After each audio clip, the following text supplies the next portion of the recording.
council chamber was not a place for chaos.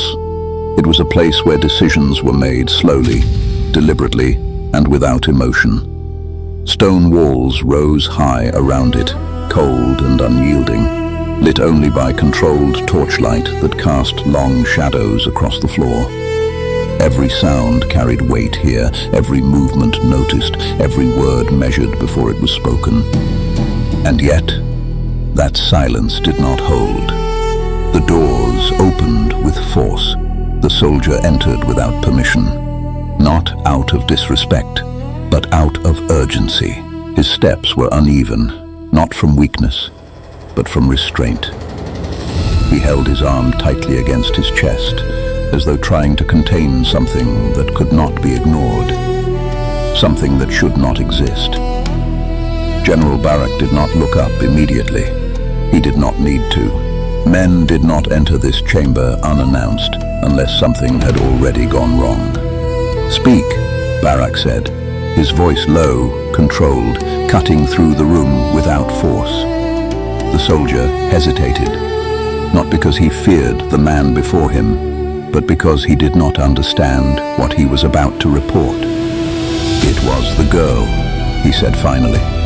The room did not react, because the statement meant nothing. Yet, Barak's gaze lifted slowly now, not with interest, but with calculation. "What girl?"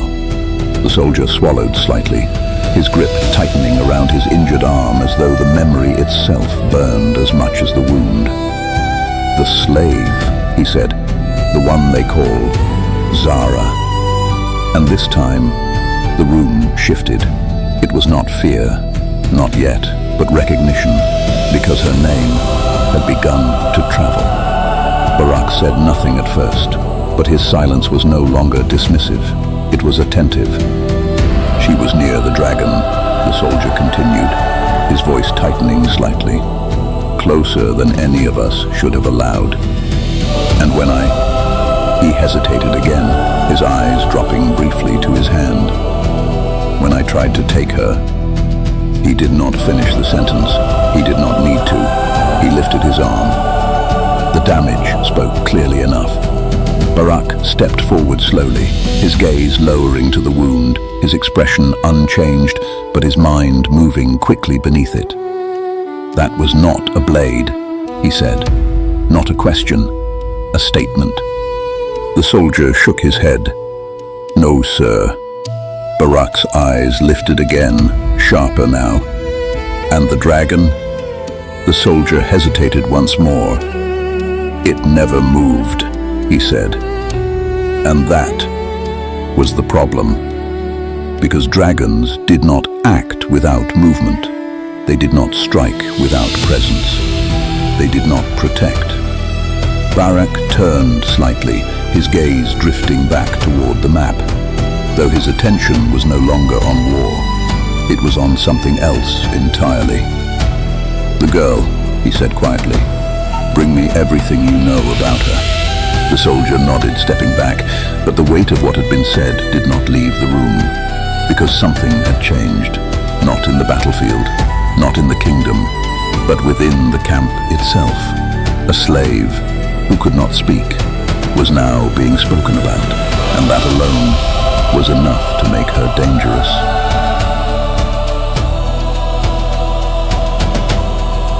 From that day forward, Zara was no longer unseen, not in the way she once had been. Orders had not been spoken loudly, no announcement had been made, but word had moved quietly through the ranks. Watch her. At first, it was nothing more than glances, quick, uncertain, but over time, those glances became something else. Observation. They watched the way she moved, the way she worked, the way she carried herself, and most of all, they watched where she went.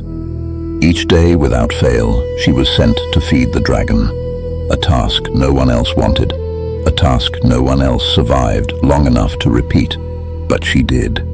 Again, and again, and again, and each time she returned. That alone would have been enough to raise questions. But it was not what unsettled them most. It was the way she looked at him. There was no fear in her eyes, no hesitation in her movements, no distance, as if she stood before something she understood, as if she stood before someone she knew.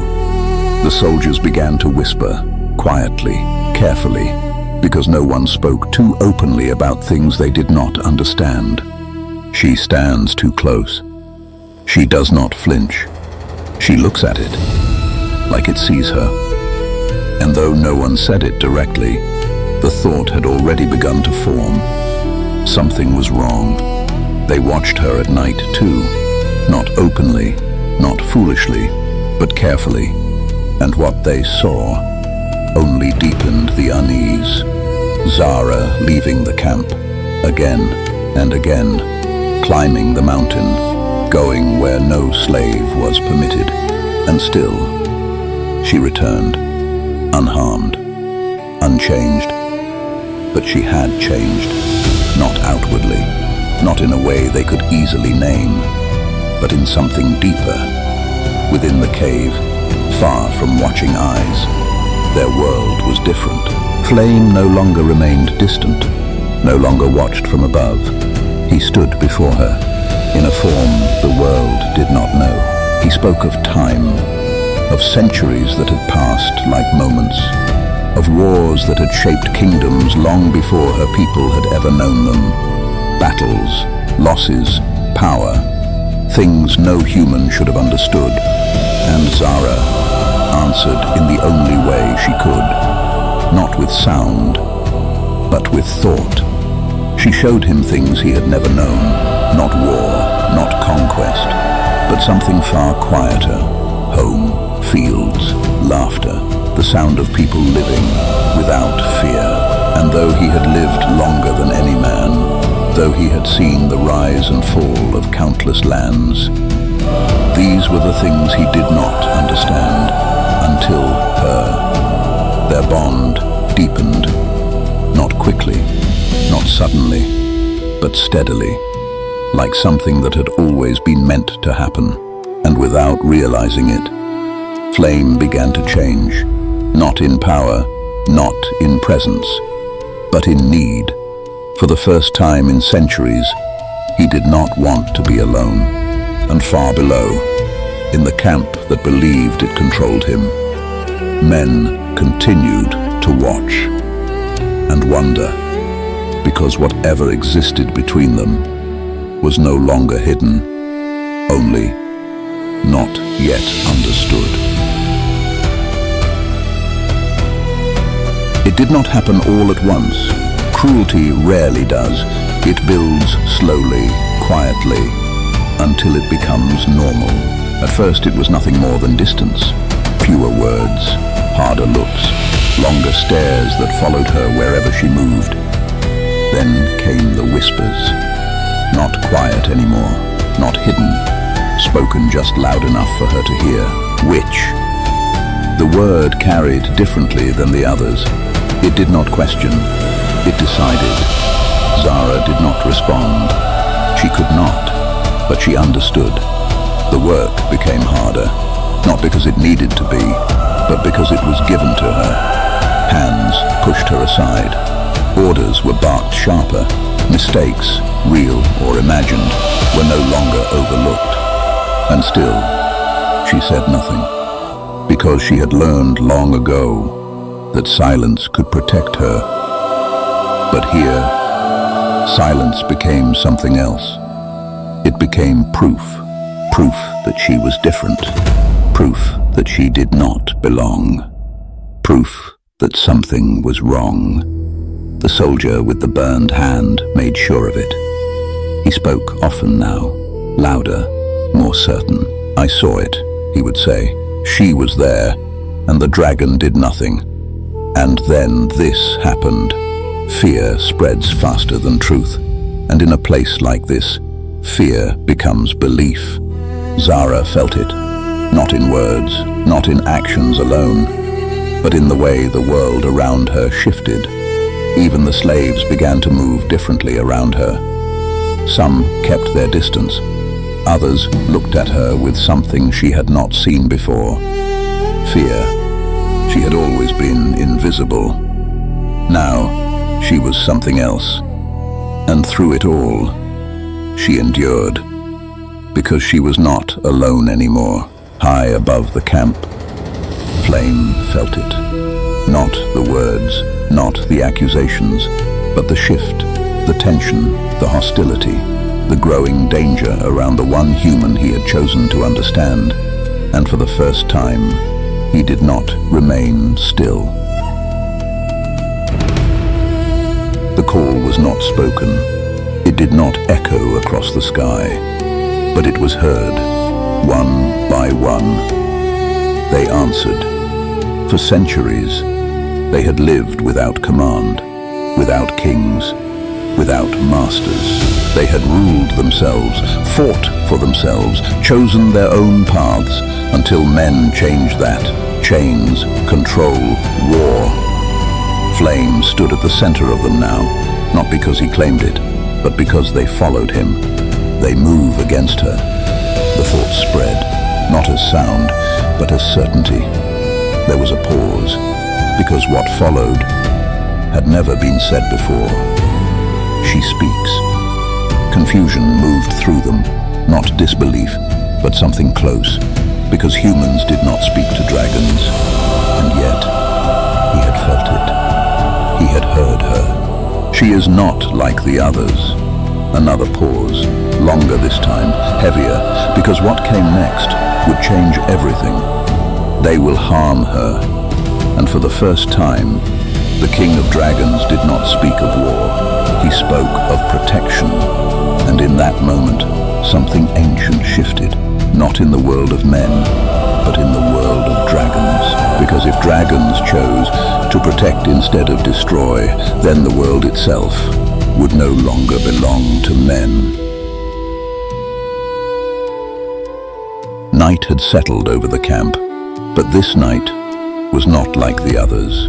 The air itself felt heavier, as though something unseen had begun to press against the world, waiting for a moment that had not yet arrived. Zara slept, or at least her body tried to, because even in rest, her mind was not still. Elsewhere, in the chamber where decisions shaped kingdoms, men spoke in low voices, not of war, but of her. The girl is unnatural. I've seen it myself. She stands before the dragon without fear. The voices overlapped, not calm, not logical. Fear rarely is. She is a witch. And this time, no one argued. Barak stood in silence, listening, his expression unreadable, but his mind already made. Their last raid had failed. The dragons had not acted as they should. They had held back, and men like him did not accept what they could not control. If the dragons are changing, he said slowly, then the cause must be removed. He did not say her name. He did not need to. Bring her out. Zara woke to rough hands. There was no warning, no explanation, only force. The camp was awake now, too awake. Burn the witch. The chant spread, louder, stronger. Zara stumbled, hands pulling at her, rough, unforgiving. She fell, and they dragged her. Her voice could not cry out, but her heart did. Her mind did. And somewhere beyond the mountain, he heard it. Flame felt it, not as sound, not as words, but as something far worse.